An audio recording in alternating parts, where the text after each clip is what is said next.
Solubility के बारे में हमने पढ़ा था, गैसेस कैसे लिक्विड में डिसॉल्व होती हैं। अब यहाँ पे हमको पढ़ना है factor affecting the solubility of gas in liquid. इसका मतलब लिक्विड में गैसेस कैसे डिसॉल्व होती हैं और उसको कौन कौन से ऐसे कारक हैं जो उसको इफेक्ट करते हैं। Solubility of gases depend on the following factor mainly. पहला है nature of the gas and the liquid. अगर किसी लिक्विड में आप किसी गैस को डिसॉल्व कर रहे हैं तो वो किसी भी घुलने वाली गैस और लिक्विड दोनों के नेचर पे डिपेंड करती है, उनकी प्रकृति कैसी है। The solubility of gases that liquefy easily or which react with the solvent is high, for example HCl, CO2, SO2 और NH3। तो बहुत सी ऐसी गैसेस होती हैं जो लिक्विड में आसानी से लिक्विड से रिएक्ट करती हैं, इसलिए उनका सॉल्वेंट यानी वो आसानी से उनका जो सॉल्वेंट होता है वो हाई होता है यानी आसानी से घुल जाती हैं। जैसे हाइड्रोक्लोराइड गैस है, CO2 है, SO2 है, अमोनिया है, ये सब। और कुछ है नाइट्रोजन और ऑक्सीजन जैसे गैसेस जो है वो इजीली जो है वो रिएक्ट नहीं करती सॉल्वेंट से, इसलिए ये लेस सॉल्युबल होती। तो पहला वाला पॉइंट हो गया हमारा कि किसी भी गैस के या लिक्विड के नेचर पे डिपेंड करेगी। दूसरा है इफेक्ट ऑफ टेम्परेचर। तापमान के प्रभाव पर solubility of gases in liquid decrease as the temperature in increase. किसी भी गैस की जो लिक्विड मतलब लिक्विड में घुलने की क्षमता जो होती है वो टेम्परेचर बढ़ाने पे कम हो जाती है। क्यों कम हो जाती है? क्योंकि जैसे ही हम नीचे से टेम्परेचर उसको देते हैं तो वो गैसेस जो है वो बाहर की ओर निकलने लगती हैं। ठीक है, तो जैसे air dissolve in water evolves out of the form of bubbles when the water is heated. जैसे कि अगर कोई हवा जो है वो पानी में घुली हो और अगर हम उस पानी को गर्म करते हैं तो बबल्स के रूप में बाहर हीट के कारण निकल जाती है। Thus, a gas may be expelled from the solution by boiling। इसलिए हम कह सकते हैं कि गर्म करने पे सॉल्यूशन से गैसेस बाहर निकल जाती हैं। Dissolve of gas in a liquid and exothermic reaction. जो गैस है वो लिक्विड में घुलना उसका एक्सोथर्मिक रिएक्शन है। इसका मतलब है कि जब भी कोई गैस किसी सॉल्यूशन में घुलती है तो उससे बाहर हीट निकलती है। ठीक है, heat is given out dissolve process. जैसे गैस को सॉल्वेंट में घोले तो हीट निकलेगी। ठीक है, it is due to concentration of gas volume on dissolution from the above equation according to the Lataire principle. It is clear that on increasing temperature equilibrium will be shift in backward direction। हमने पढ़ा था ले principal पिछली class में, उसमें पढ़ा था कि कोई भी जब अगर हम किसी भी चीज में केमिकल चेंजेस करते हैं तो रिएक्शन उस तरफ शिफ्ट हो जाती है जहां वो उसके प्रभाव को कम कर दे। तो वैसे ही जब हम गैस को डिसॉल्व करते हैं तो वैसे ही वो हीट निकालती है। अगर हम पहले फिर से सॉल्यूशन को गर्म करें तो उस तेज हीट होने की वजह से जो गैस का घुलना है वो उधर शिफ्ट हो जाएगा जहां हीट कम हो जाए। और हीट कम कैसे होगी? जब वो गैस घुलना कम करेगी, क्योंकि घुलने पे वो ऑलरेडी हीट निकालती है। इसलिए जो रिएक्शन है वो उस तरफ शिफ्ट होगी जहां पे इस टेम्परेचर का प्रभाव कम पड़े, इसलिए गैस घुलना ऑटोमेटिक कम कर देती है। ठीक है, अब इफेक्ट ऑफ इम्प्योरिटी। अगर हम किसी सॉल्यूशन में कोई इम्प्योर पदार्थ मिलाएं तो क्या होगा? Solubility of gas is also affected by the impurity dissolve in it. जब भी हम किसी पदार्थ में सॉल्यूशन में इम्प्योरिटी मिलाएं तो गैस का डिसॉल्वेशन कम हो जाता है। For example CO2 is less soluble in the aqueous solution of KCl और Na2SO4 then in pure water. अगर हम प्योर वाटर में KCl या फिर सोडियम सल्फाइड मिला दें तो कार्बन डाइऑक्साइड जो है वो कम घुलने लगेगी।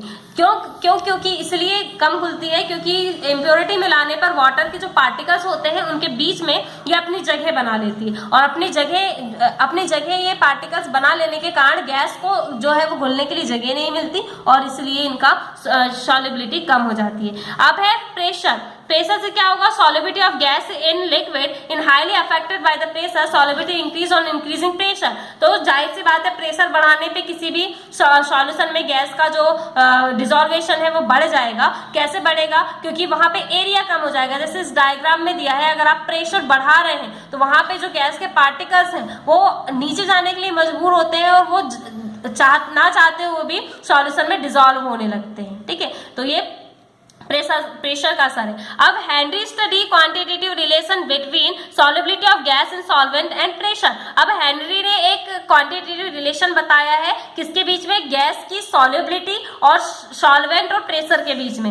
ही proposed Henry law for this, इसलिए उन्होंने एक हेनरी लॉ दिया है इसके लिए। According to it the mass of gas dissolve in a given volume of the liquid at constant temperature is directly proportional to the pressure of the gas present in equilibrium with the liquid. इसका मतलब है कि उन्होंने बताया है कि स्थिर ताप पे किसी भी गैस की विलेयता यानी कि अगर आप टेम्परेचर मतलब नियत रख रहे हैं, आप स्थिर रख रहे हैं, तो किसी भी गैस को अगर आप द्रव में मिला रहे हैं तो किसी भी गैस के लिक्विड में जो डिसॉल्बिलिटी है वो उसके आंशिक दाब के समानुपाती होती है। यानी जैसे जैसे आप प्रेशर बढ़ाएंगे वैसे वैसे जो गैस का मास है वो घुलता जाएगा आपके लिक्विड में, ठीक है। टेम्परेचर के प्रेशर के डायरेक्टली प्रोपोर्शनल होता है और टेम्परेचर आपका कांस्टेंट होना चाहिए। जैसे एम जो है वो डायरेक्टली प्रोपोर्शनल है पी के, और यहाँ के एच जो है वो क्या है आपका एक कांस्टेंट है जिसको हम हेनरी कांस्टेंट भी कह सकते हैं। तो ये आपका हेनरी का लॉ है। तो आप अगर एम अपॉन पी करते हैं तो के एच आता है, जहां पे एम जो है वो mass of gas dissolve in unit volume of liquid.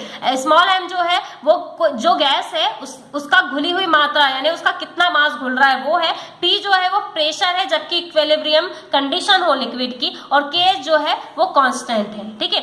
तो if mole fraction of the gas is assumed as a measure of solubility, Henry law में भी एक्सप्रेस एज, अगर हम मोल फ्रैक्शन के रूप में अगर बताना चाहें तो mole fraction of the gas in solution in directly proportional to particle pressure of a gas presence over the gas. तो यहाँ पे यही कहा गया है कि इसमें भी पार्टिकल प्रेशर जो है वो डायरेक्टली प्रोपोर्शनल होगा किसके, आपके गैस के, मतलब जो ओवर पूरी की पूरी जो गैस है वो प्रेशर के डायरेक्टली प्रोपोर्शनल होगा। तो आपको पढ़ना है यहीं तक, ठीक है। उसके बाद नीचे देखो लिमिटेशंस दी है हेनरी लॉ की कि क्या इसके दोष हैं या कमियां हैं। This law is applicable to dilute solution only, ये सिर्फ तनु विलयन पे काम करता है, ठीक है। Pressure and temperature should be low and high respectively, gas should show ideal behaviour. यहाँ पे प्रेशर और टेम्परेचर जो है वो लो और हाई जो है वो कम और ज्यादा लगातार होता है, और जो गैस है उसका बिहेवियर आइडियल होना चाहिए, ठीक है। Gas should not react with the liquid, जो गैस है वो लिक्विड में रिएक्ट नहीं करनी चाहिए, ठीक है। अब नेक्स्ट है आपका application of Henry law. Henry law के क्या क्या उपयोग है। पहला है in the production of carbonate beverage, तो शीतल पेय जो कार्बन से कार्बन डाइऑक्साइड गैस से मिला के जो आप पेय पदार्थ बनाते हैं उनके प्रोडक्शन में ये काम करता है। For respiration in deep sea, अगर गहरे समुद्रों में सांस लेने के लिए ये काम करता है। कैसे करता है, deep sea diverse use compressed air for respiration, जब आप गहरे समुद्रों में जाते हैं तो आप कंप्रेस्ड या संकुचित एयर का यूज करते हैं सांस लेने के लिए। एट हाई प्रेशर, जहां पे प्रेशर हाई होता है, और ऑक्सीजन और nitrogen are more soluble in blood, जो ऑक्सीजन और नाइट्रोजन होते हैं वो बहुत आसानी से ब्लड में घुल जाते हैं। Oxygen gets used up during metabolism but nitrogen remain in blood. क्या होता है कि जब अगर आप सिलेंडर में ऑक्सीजन और नाइट्रोजन लेके जाते हैं तो ये डिसॉल्व होती है ब्लड में आसानी से। ऑक्सीजन तो मेटाबॉलिज्म रिएक्शन में काम कर जाती, यूज हो जाती, लेकिन जो नाइट्रोजन है वो अभी भी ब्लड में रह जाती। It is present in blood bubbles, और ये ब्लड में बबल्स बनाती है और उससे एक आपको डिसीज हो सकती है जिसको हम बैंड्स कहते हैं। It is dangerous to life and painful also to avoid bends as well toxic effect it in the tanks used to the respiration by deep sea divers 11.7 helium 56.2% nitrogen and 32.1% oxygen. इसलिए हम oxygen और nitrogen की जगह में अब cylinder में helium, nitrogen और oxygen लेकर जाते हैं, और इसका मिक्सचर जो है वो हाई प्रेशर पे रखा जाता है, और ऑक्सीजन इक्वल होती है प्रेशर इन एयर की, जो एयर में जो प्रेशर होता है उसी का प्रेशर जो है उसके इक्वल ऑक्सीजन का भी होता है। एट हाई एल्टीट्यूड रिस्पिरेशन, ऊंची जगहों पे सांस लेने में particle pressure of oxygen at high altitude is lower than the ground level, जो हाई लेवल में जो ऑक्सीजन पे जो प्रेशर रहता है वो लोअर लेवल की तुलना में हाई होता है। This is the reason of low concentration of oxygen is tissues and blood of climber and people living here, और यहाँ पे प्रेशर लो होने की वजह से वो ब्लड में आसानी से घुल नहीं पाती, और इसलिए ऊंची जगहों में ब्लड में जो है या टिश्यूज में जो है वो ऑक्सीजन की कमी हो जाती है। This causes weakness and decrease in thinking ability, this symptoms are called anoxia. तो यहाँ पे लोगों की सोचने की क्षमता कम हो जाती है और उन पे वीकनेस आ जाती है, जिसको हम एनॉक्सिया कहते हैं, ठीक है। आप सॉलिड सॉल्यूशन और solutions of solid in solid, अगर हमको सॉलिड सॉल्यूशन देखना है, यानी कि सॉल्यूशन तो हम किसी भी चीज का बना सकते हैं, लिक्विड, गैस, या फिर आप सॉलिड मिला के सॉल्यूशन बना सकते हैं। यहाँ पे हमको देखना है सॉल्यूशन, वो सॉल्यूशन जो सॉलिड और सॉलिड से ही मिलकर बना हो। Solid solution are two solution in which both the component solute and solvent are solid. Solid solution वो सॉल्यूशन है जिसमें कि दोनों बनाने वाले कंपोनेंट जैसे सॉल्यूट यानी मिलाने वाला और सॉल्वेंट जिसमें हम मिला रहे हैं, यानी विलेय और विलायक दोनों सॉलिड होंगे।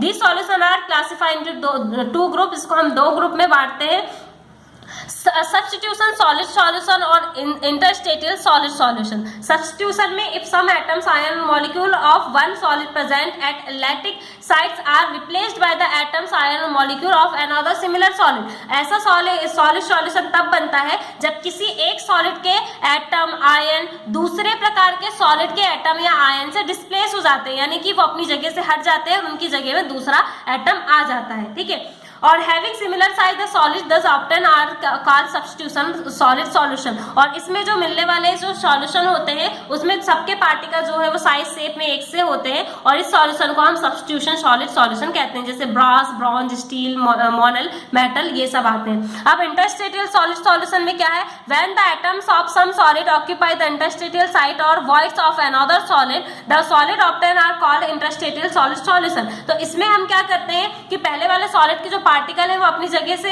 हटते नहीं है, बल्कि उनके बीच में जो इंटरस्टेटियल साइट जो पाई जाती है, खाली जगह जो वैकेंट स्पेस है, वहां पे दूसरे सॉलिड के जो पार्टिकल है वो आ जाते हैं। A simple example of this types of solution in that the tungsten carbide इसका एग्जांपल है। ठीक है, अब है कॉलिगेटिव प्रॉपर्टी ऑफ सॉल्यूशन।